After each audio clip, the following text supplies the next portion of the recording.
Isang higanting mandirigma laban sa isang batang pastol, sino kaya ang mananalo? Sa isang labanan noon, sa pagitan ng mga Israelita at mga Filisteo, lumabas ang isang higante, si Goliat. Araw-araw siyang humahamon, at walang sinumang mandirigma ng Israel ang matapang na lumaban. Samantala, isang batang pastol na si David ang dumating sa kampo para maghatid lamang ng pagkain sa mga kapatid niyang sundalo. Narinig niya ang panlalait ni Goliat sa Diyos ng Israel at nagtanong, "Sino ba ang higanting ito at bakit niya hinahamon ang hukbo ng Diyos na buhay?" Nang marinig ito ng haring si Saul, ipinatawag niya si David.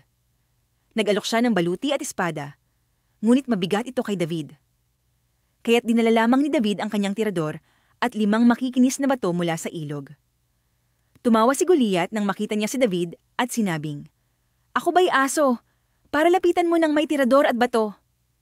Pero tumugon si David ng buong tapang, "Ikaw ay lumalapit sa akin na may tabak at sibat, ngunit ako'y lalapit sa iyo sa ngalan ng Panginoon." Iwinasiwas ni David ang kanyang tirador, at sa isang mabilis na tira, tumama ang bato sa noo ni Goliat. Bumagsak agad ang higante sa lupa at nagwagi ang Israel.